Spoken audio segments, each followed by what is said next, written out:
Ghoster na lalaki na kinall out ng kanyang asawa sa Facebook, natagpuan matapos ang 14 na oras.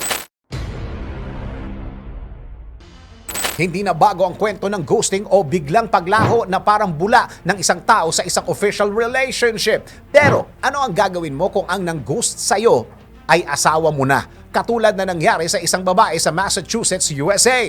Ito yung buong kwento. Sa isang Facebook post ng licensed esthetician na si Ashley McGuire, ikinuwento niya kung paano ginost siya ng British national na asawa na si Charles na isa namang chef. Anya, susubukin daw niya ang kapangyarihan ng Facebook upang mahanap ang asawa na nang ghost sa kanya habang buntis siya sa pangalawa nilang anak.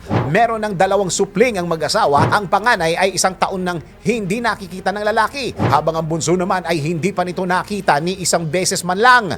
Makikita rin sa caption ng post na kaya pala hinahanap ni Ashley si Charles ay dahil kailangan niya ang pirma nito para tuluyan na siyang ma-divorce sa lalaki at makamove on sa kanyang buhay. Balita rin ni Ashley na Charlie na ang ginagamit nitong pangalan at nagtatrabaho sa hospitality industry.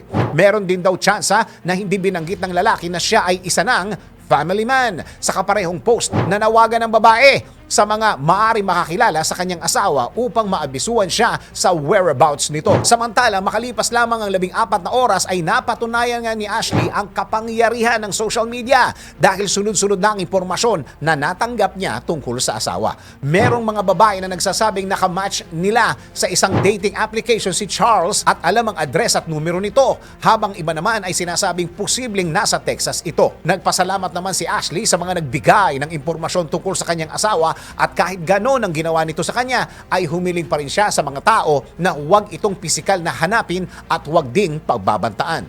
Ikaw, ano ang gagawin mo kung sa'yo naman nangyari ito?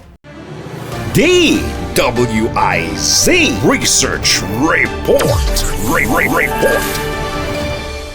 Thanks for watching. Ito po ang Aliw Broadcasting Corporation stations DWIZ 882, DWIZ News FM Regional, Home Radio 97.9, DWIZ News TV at Aliw Channel 23 nationwide. Kami po'y nagbabalita ng tama, naglilingkod ng tama. Like, subscribe, and follow.